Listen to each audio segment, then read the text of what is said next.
அன்பான வணக்கங்கள். இந்த காணொளியை காண்கின்ற அனைவருக்கும் வாய்க்கட்டும் வாய்ப்புகள். ஒருவருடைய உடலில் மிகச்சிறந்த உறுப்பு எது என்று பார்த்தால் கண்தான். அன்புக்குரியவரை விழிக்கும் அழகான சொல் கண்ணே என்பதுதான்.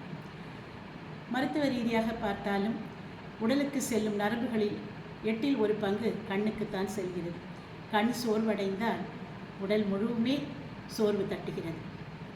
இப்படி மிகச்சிறந்த உறுப்பான கண்ணை பற்றி பாடாத கவிஞர்களே இல்லை.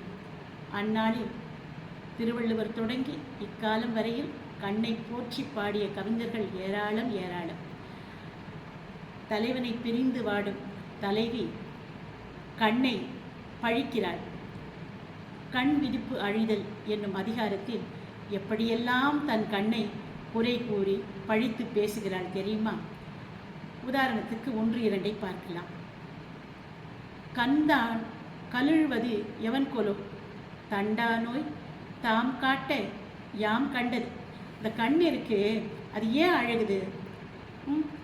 அதுதானே போய் தலைவனை என்னை பார்க்க வச்சது, இப்போ பார்க்க வச்சுட்டு இப்படி வந்து அழுவுதே, இதுக்கு இது ரொம்ப இதுவாக இருக்கு, வேடிக்கையாக இருக்கு அப்படின்றார்.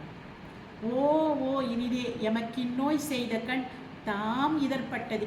இந்த கண்ணு துன்பப்படுதா, நல்லா படட்டும், அதுதானே எனக்கு அவனை பார்க்க வச்சு துன்பத்தை கொடுத்தது அப்படின்னு தான் வேற தன்னோட கண்ணு வேறன்னா இல்லாமல் கண்ணை பற்றி கண்ணு தானே தலைவனை காண வச்சது, எனக்கு இந்த துன்பத்தை கொடுத்தது, அப்படிப்பட்ட கண் நல்லா அழட்டும், நல்லா அழட்டும், இது அழறது எனக்கு சிரிப்பாக இருக்குது அப்படின்னு சொல்கிறார். தான் வேதனையை நகைச்சுவையாக வெளிப்படுத்து, நகைச்சுவை மட்டுமல்ல தன்னுடைய வேதனையே இப்படி நகைச்சுவையாக வெளிப்படுத்தினாலும் அவளுடைய உள்ளம் துயரத்தை யார்தான் அறிவார்கள்?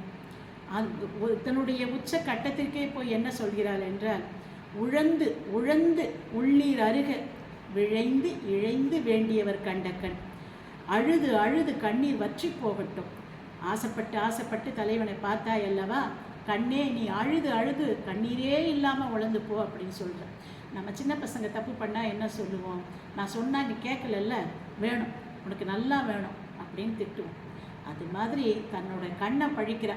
நீ தானே போய் அவனை ஓடி ஓடி போய் பார்த்த, இன்னைக்கு நல்லா அழறல்ல, அழு நல்லா அழு அப்படின்னு சொல்கிறான். இப்படிப்பட்ட கருத்துக்களை எல்லாம் உள்வாங்கி கண்ணதாசன் ஒரு பாடலில் இப்படி எடுத்துரைக்கிறார். நம் கண்கள் செய்த பாவம் நாம் காதல் கொண்டது, இதில் கடவுள் செய்த பரிகாரம் பிரிவு என்பது